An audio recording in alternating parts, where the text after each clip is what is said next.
Terça-feira, 23 de abril de 2024, começa agora o Pix News. Veja o que a nossa equipe preparou para você ficar bem informado. A Airbnb se reúne ao Paraná para impulsionar turismo. Plataforma de locações temporárias quer oferecer experiência personalizada para o estado. Nova ponte de Guaratuba pode revitalizar ecossistema marinho. Nova estrutura vai substituir o ferry boats. No Rio Grande do Sul, setor de urgência e emergência inaugurado em Restinga Seca.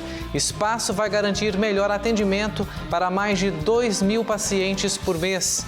Professores da rede estadual de ensino entram em greve em Santa Catarina.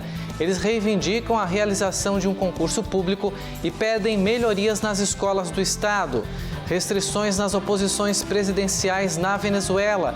Máximo Tribunal retira da oposição controle sobre um dos maiores partidos do país. Argentina fecha o trimestre no superávit. Resultado positivo não era registrado desde 2008. E você vai ver ainda, Centro de Reabilitação Catarinense auxilia no retorno de autoestima dos pacientes. O local conta com uma oficina própria para fabricação e manutenção de próteses.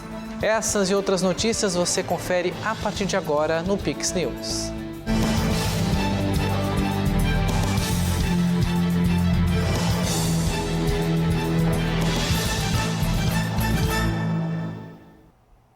Olá, obrigado pela companhia. Nós estamos ao vivo, agora são 8h04. Uma parceria inovadora entre o governo do estado do Paraná e o Airbnb promete transformar o cenário turístico do litoral paranaense. No início desta semana, no Palácio Iguaçu, foi lançada a Rota de Turismo Sustentável Coração da Mata Atlântica. Essa iniciativa, que valoriza a cultura local e promove o desenvolvimento econômico das comunidades, promete atrair viajantes em busca de experiências autênticas e conscientes.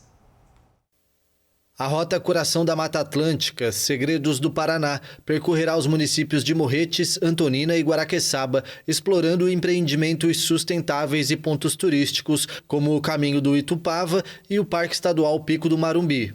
Com uma página exclusiva na plataforma do Airbnb, essa iniciativa visa impulsionar o turismo responsável e valorizar a biodiversidade da região.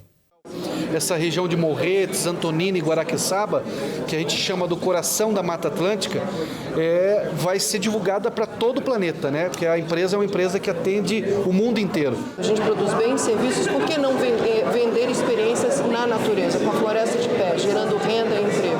Então o significado disso é enorme, é valorizar o que nós temos desse ativo ambiental, é produzir a natureza e ganhar com isso, é gerar renda e emprego, é desenvolver a região, é capacitar esses moradores, essas pessoas que moram em torno da floresta e mostrar que desenvolvimento e conservação andam juntos.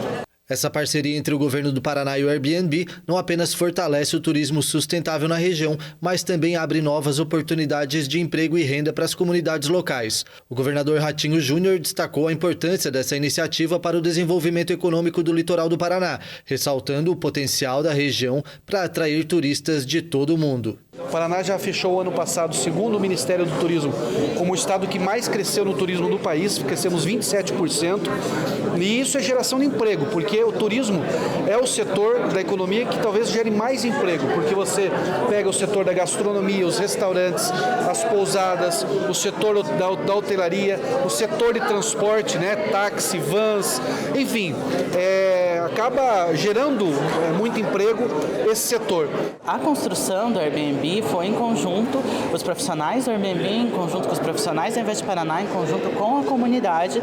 Então a gente se juntou para criar essa rota. Então é um compartilhamento de conhecimentos muito interessantes, conhecimentos tradicionais dessas comunidades tão importantes, dessas pessoas que preservam esse bioma e que agora entendem também que o bioma é um grande ativo econômico e é dali que a gente pode, que a Mata Atlântica pode ser a protagonista do desenvolvimento econômico dessa região.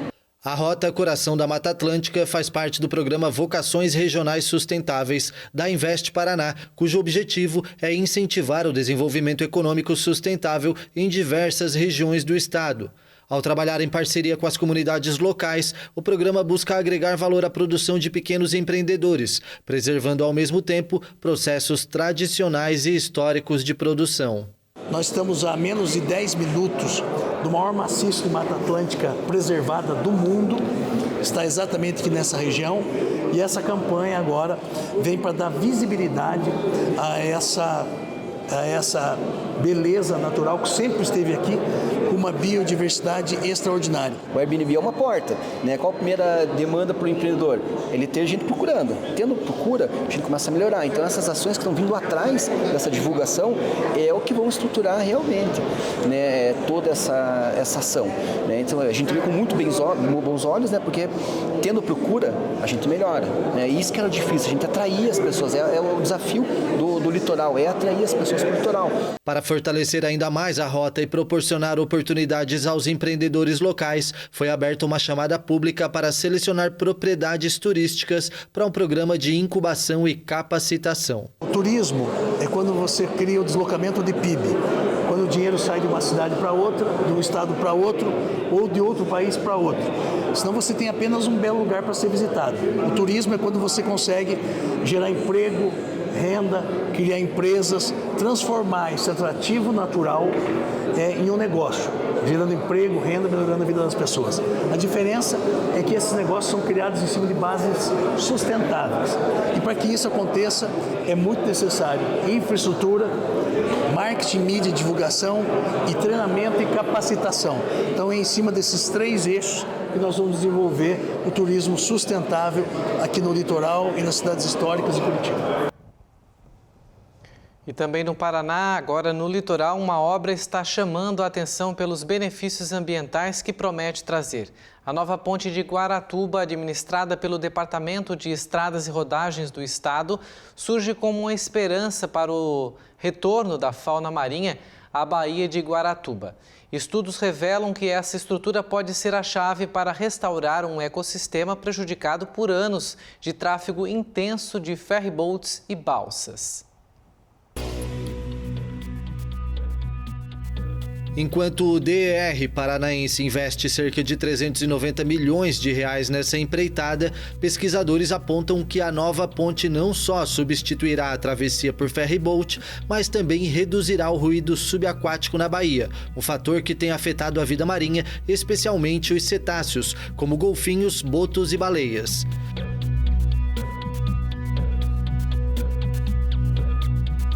As esperanças estão voltadas não apenas para a melhoria na mobilidade, mas também para a revitalização de um ambiente marinho que há muito tempo sofre com os impactos da atividade humana. Agora, resta aguardar para ver como essas mudanças impactarão a vida selvagem local e como a população poderá desfrutar dessas novas paisagens que se desenham no horizonte da Baía de Guaratuba.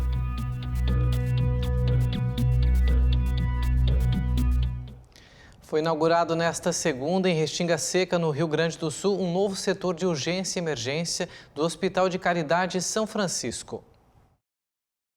Com investimento de mais de R$1 milhão, o local passa a ter à disposição um novo setor com salas de urgência e emergência, suturas e curativo, inalação e observação. Com a reforma, o local terá capacidade para atender cerca de 2.400 pacientes mensais. Esse hospital que é tão importante não só para a Restinga, mas para a região também, na medida em que ajuda a desafogar o sistema de saúde regional quando cumpre seu papel aqui de atendimento dos pacientes que aqui procuram. Hoje, a reinauguração da emergência, que está linda, que está conectada com o hospital, está muito bonita para ter ambiência favorável a atender o paciente chega, não está aquela situação num hospital antigo, desestruturado, que parece que não está eficiente o suficiente para lhe acolher. Apesar da inauguração desta área, o hospital ainda está em obras. No local, estão sendo preparados o centro cirúrgico com 2 salas e a sala de controle bacteriano. Ao final dos serviços, o governo ainda deverá realizar a compra de novos equipamentos para esses espaços. E junto com o carinho aqui dos colaboradores, vai atender muito bem os pacientes e também já encaminhando a obra do centro cirúrgico, que visitei, está em plenas obras ali com 2 salas cirúrgicas simultâneas, ou seja, vai fazer 2 cirurgias ao mesmo tempo, sendo necessário, além do centro de material esterilizado, que é fundamental para controlar eventuais infecções bacterianas. E já mais R$1 milhão que o Estado colocou para comprar os equipamentos para o centro cirúrgico, para o CME, o Centro de Material Esterilizado, o que vai melhorar ainda mais a qualidade do hospital. Professores da Rede Estadual de Ensino de Santa Catarina decretaram greve com mobilização em várias regiões do estado nesta terça-feira. O Instituto Estadual de Educação, o maior colégio público da capital, aderiu à greve, fortalecendo o movimento com 60% dos profissionais favoráveis à paralisação. Em Criciúma, no sul do estado, cerca de 60 profissionais se manifestaram em frente ao SEDUP Abílio Paulo, unidade que teve o horário ajustado e todos os setores estão funcionando com 50% da capacidade. As reivindicações dos profissionais são por um novo concurso público, a descompactação da tabela de salários, valorização da carreira e mais investimentos na educação e estrutura das escolas. O governo do estado se posicionou sobre essa paralisação em uma coletiva que ocorreu agora há pouco na capital do estado. Hoje de manhã tivemos uma reunião novamente e a principal pauta deles é a descompactuação da tabela. E isso nós precisamos evoluir porque na demanda que eles pretendem, como eles apresentaram, isso representa um acréscimo na folha de 4,6 bilhões. Ou seja, ultrapasse muito o limite prudencial da responsabilidade fiscal. Os demais tópicos são tópicos que a gente já vinha tratando em fase de implementação. A revogação que eles pedem dos 14%, o Estado fez aquilo que era possível, aliviando o peso da cobrança em cima de aposentados e pensionistas, fazendo com que sobrasse mais recursos no final do mês para cada um. Isso já está em prática esse ano, onde o piso para iniciar o desconto parte dos 2 salários mínimos até chegar nos 3. A questão do auxílio alimentação, que a gente está mais que dobrando, passando de R$12 para R$25 a partir do próximo ano. Então, todas as principais demandas econômicas e o principal aspecto é o concurso. O Estado aprovou no final do ano um concurso para a educação, o maior concurso da história da educação. São 10 mil vagas, 8 mil professores em sala de aula, 2 mil pessoas na atividade MEI. Isso vai estar com edital na rua até o final do mês de junho. Então, o Estado vem fazendo, num plano de ajuste fiscal, ações voltadas para a sociedade catarinense e atendendo às demandas das categorias. O Estado tem que dar uma atenção a essa demanda dos professores, afinal a educação é prioridade. Só o ato não tão importante como esse não pode virar uma manifestação política, muito menos partidária. E agora nós vamos com as notícias internacionais. Um bombardeio russo destruiu nesta segunda-feira uma torre de televisão em Kharkiv, a segunda maior cidade da Ucrânia. Moscou também reivindicou uma nova conquista no fronte. A estrutura de 240 metros, que já havia sofrido danos após outro ataque da Rússia em março de 2022, desabou pela metade. O governo regional informou que não houve vítimas. A cidade de Kharkiv, onde viviam mais de 1.400.000 pessoas antes da guerra e que está localizada perto da fronteira russa, tem sido atacada com mais frequência por Moscou nas últimas semanas. O dia também foi de avanços russos no fronte. Moscou reivindicou a tomada de outra cidade a cerca de 30 quilômetros de Donetsk, uma localidade no cruzamento das fronteiras sul e leste que a Rússia tenta conquistar há 2 anos. Várias cidades caíram nas mãos da Rússia nas últimas semanas, no momento em que o exército ucraniano enfrenta a escassez de munições e soldados. Moscou conseguiu tomar Avdiivka em fevereiro e agora busca conquistar outra cidade estratégica. Após meses de espera, a Câmara dos Representantes dos Estados Unidos aprovou no fim de semana um pacote com 61 bilhões de dólares em ajuda a Kiev, mas o texto ainda precisa ser ratificado pelo Senado antes de ser promulgado pelo presidente Joe Biden, que defende a continuidade de apoio à Ucrânia. A Universidade de Colômbia suspendeu as aulas presenciais após os protestos contra a guerra em Gaza. A reitora da Universidade de Colômbia ordenou que todas as aulas sejam virtuais.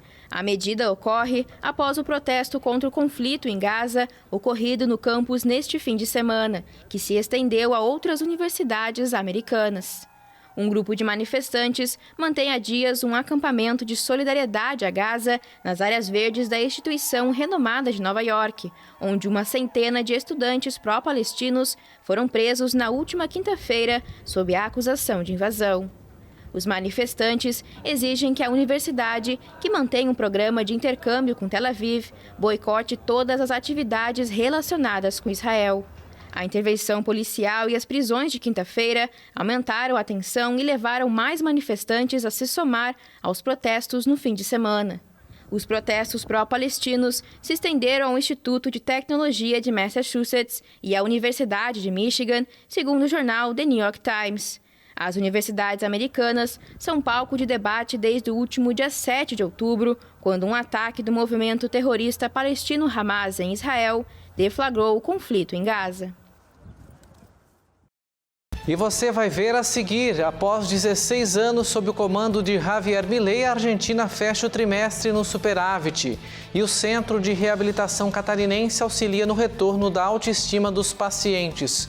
O local conta com uma oficina própria para a fabricação e manutenção de próteses. Depois do intervalo, nós voltamos já. Mesmo sendo um bom jogador, ter que ter estudos, ter que ser alguém na vida. Minha namorada, ela é muito batalhadora também, porque ela trabalha de manhã e às vezes coloca o meu alarme para despertar. É tudo para mim, como minha família, meu pai, minha mãe. Esse incentivo, eu acho que é tudo pelo amor deles que eles têm por mim, né? Como eu sempre falo para você, eu tenho muito orgulho da pessoa que você se tornou, que você é.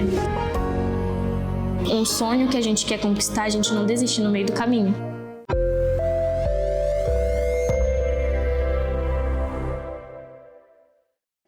Venha conhecer a Elevato Garopaba. Você vai encontrar mais de 15 mil acabamentos para a obra ou reforma dos seus sonhos. Elevato. Sua casa, nossa causa. A Casa Azul é uma clínica de psicologia e neurodesenvolvimento infantil, especializada em transtorno do espectro autista. Estamos preparados para atender você e sua família num ambiente lúdico e acolhedor. A Casa Azul está no centro de Garopaba. Procure por Casa Azul Garopaba no Instagram e venha nos conhecer. O Guins é especialista em vestir o seu lar com conforto, qualidade e tecnologia. Persianas motorizadas Unilux, cortinas sob medida e toldos que oferecem proteção visual e térmica, além de uma variedade de mobiliários, itens de casa e decoração. Visite-nos. Somos a JJ Hotels Group. Com uma equipe especializada, vamos ajudar o seu hotel ou pousada a crescer nas vendas. Cuidamos de toda a parte de marketing e central de reservas, para que o seu hóspede tenha um atendimento privilegiado e a atenção que ele merece. Além de uma experiência de 10 anos no mercado, contamos com os melhores sistemas para o controle da sua hospedagem. Você se preocupa em receber os seus hóspedes, nós nos preocupamos em levar eles até você. Estamos de volta, agora 8h21. O presidente argentino Javier Milei comemora o primeiro trimestre com superávit financeiro que o país registra desde 2008, o que chamou de feito histórico. O chefe do executivo disse que o setor público argentino registrou um saldo positivo de mais de 275 bilhões de pesos nos primeiros 3 meses deste ano. O chefe de Estado argentino também advertiu que a população não deve esperar por uma saída da recessão de mãos dadas com os gastos públicos. Milei disse que o setor público teve nos primeiros 3 meses de 2024 um saldo positivo de mais de 275 bilhões de pesos, valor equivalente a 315 milhões de dólares ou 1,6 bilhão de reais e que corresponde a 0,2% do PIB argentino. O ultraliberal assumiu em dezembro passado, determinado a reduzir a zero o déficit fiscal, uma meta mais ambiciosa do que a imposta pelo próprio Fundo Monetário Internacional, o FMI, com o qual a Argentina tem um acordo de crédito de 44 bilhões de dólares. Milei adotou um forte plano de ajuste que inclui corte de subsídios, aumento de tarifas e congelamento de orçamentos públicos, no momento em que a inflação beira 290% ao ano e a pobreza afeta metade da população. As medidas impactaram diretamente a atividade econômica da Argentina, que caiu 4,5% em dezembro em relação ao ano anterior e 4,3% em janeiro, segundo o Instituto Estatal de Estatísticas. De linha chavista, o Tribunal Supremo de Justiça da Venezuela retirou da oposição o controle sobre um dos principais partidos do país. A corte determinou que o movimento Primeiro Justiça será presidido por José Dionísio Brito, acusado de colaborar com os interesses do governo de Nicolás Maduro. A Corte ordenou a nomeação de uma diretoria para conduzir o processo de reestruturação do partido, que teve José Dionísio Brito apontado como mandatário.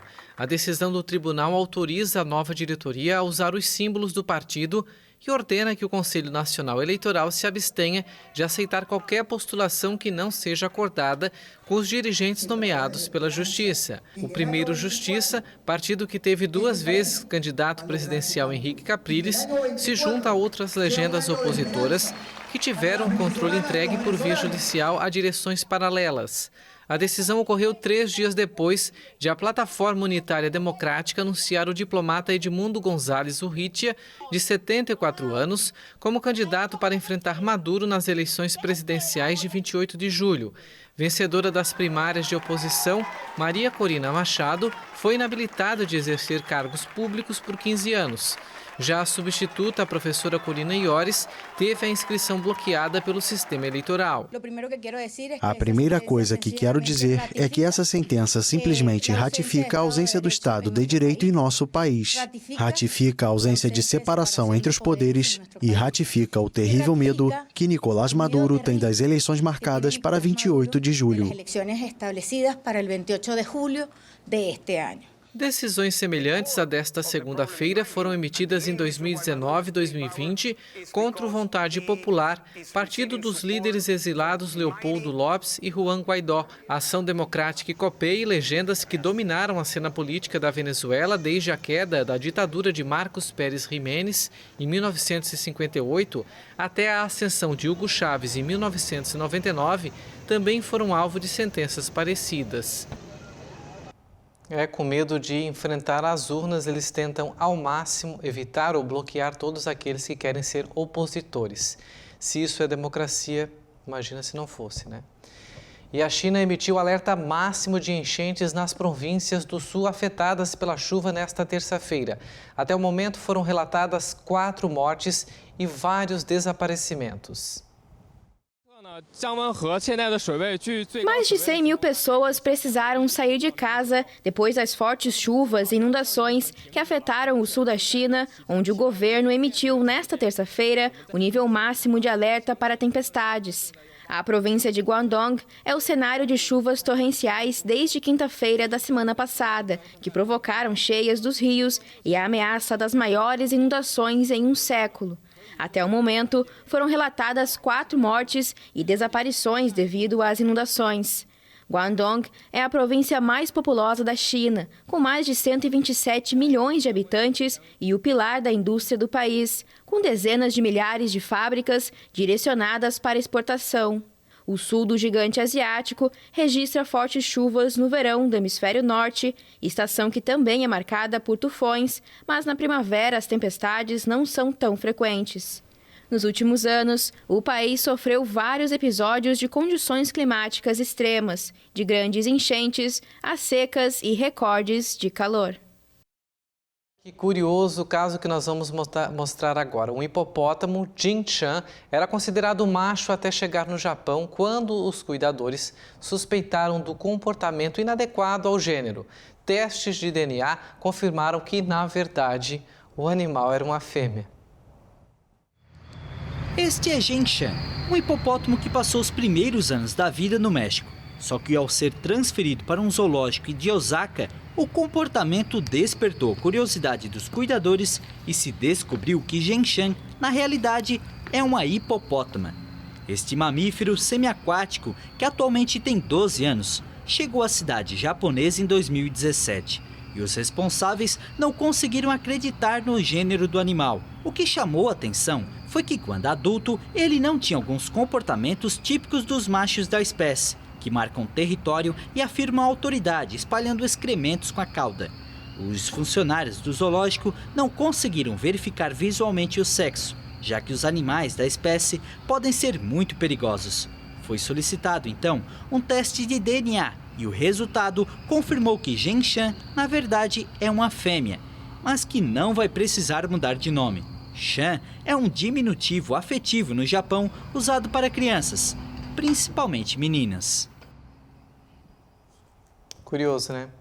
E com equipamentos modernos e profissionais capacitados, o Centro Catarinense de Reabilitação em Florianópolis tem auxiliado há 52 anos pessoas a recuperarem a autonomia e também a autoestima.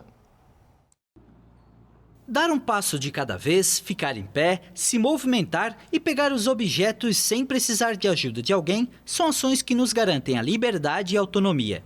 Ordália viu a autoestima perdida após sofrer um acidente de moto em 2017, quando perdeu a perna esquerda. Mas ela decidiu dar a volta por cima e foi no Centro Catarinense de Reabilitação que conseguiu voltar a ter uma vida mais qualificada. Entre ficar numa cama em depressão e ter saúde, levantar e seguir em frente. Eu preferi levantar, já que o governo me deu essa possibilidade, né? Eu achei maravilhoso. Eu não me vejo hoje sem a minha prótese. E condição de comprar, a gente geralmente não tem, né? Que ela são materiais caros, né? Que o governo fornece, então a gente agradece e faz uso mesmo de verdade. A minha eu uso sem dó mesmo, porque eu não paro, sou muito ativa, né? Daí eu preciso. Desde 2018, a Ordália passou a ser atendida pelo Centro de Reabilitação. Após algumas consultas, conseguiu receber a prótese. Ela continua frequentando o espaço para realizar as adaptações no equipamento. Se eu não tivesse recebido pelo SUS, eu estaria sentada até hoje, usando muleta, né, que já estava me desenvolvendo a bursite, a dor, né, se eu não tivesse. E depois que eu peguei a prótese, a qualidade de vida não tem nem comparação. Eu acredito que a pessoa que se adapta com a prótese, que faz o uso dela, eu acho que menos depressivo, não dá tempo, né? Porque você tem, não é igual como se você tivesse a tua perna realmente, mas é 100%, é fundamental. O centro atende cerca de 5.000 pacientes todos os meses, que buscam atendimento e equipamentos que nem sempre são encontrados em clínicas particulares ou que custam muito caro e impedem o acesso de muitos pacientes. Por ano, o local entrega uma média de 4.800 equipamentos, como próteses e cadeiras de roda. O centro conta inclusive com uma oficina para fabricação e manutenção de próteses. Nesse aparelho, por exemplo, os especialistas conseguem avaliar se o material está alinhado ao corpo da pessoa. Então, o paciente sobe em cima de uma plataforma utilizando a prótese, né? Depois de colocado a prótese, ele sobe em cima dessa plataforma e o alinhamento é feito em 3 dimensões. Então, ele capta, os sensores captam a posição do paciente em cima da plataforma, né? Com a descarga de peso que ele realiza em cima da plataforma e dessa maneira, visualizando pelo um tablet, eles conseguem identificar se a prótese está alinhada ou não. Então, isso é um diferencial bem importante, assim, e melhora bastante a qualidade de vida do usuário da prótese, né? Para receber o atendimento no local, os pacientes devem ser encaminhados por meio das secretarias municipais de saúde. Então, o paciente procura o centro de saúde ou a Secretaria Municipal de Saúde e ele é encaminhado para a regulação do estado. Essa consulta sempre é regulada, então o ingresso sempre vai ser esse. Uma vez ele sendo nosso paciente, a gente já consegue agendar ele aqui na nossa agenda interna. Muito legal esse trabalho, né? E o Pix News de hoje fica por aqui. Mais notícias você já sabe lá no nosso site pixtv.com.br. Siga também as nossas redes sociais. O nosso endereço é @pixtvhd. Na sequência, é claro, tem o CinePix. E você tem um encontro marcado amanhã com a Andréa Felisberto, que estará de volta a partir das 8 da noite. Pix TV é conteúdo todo dia.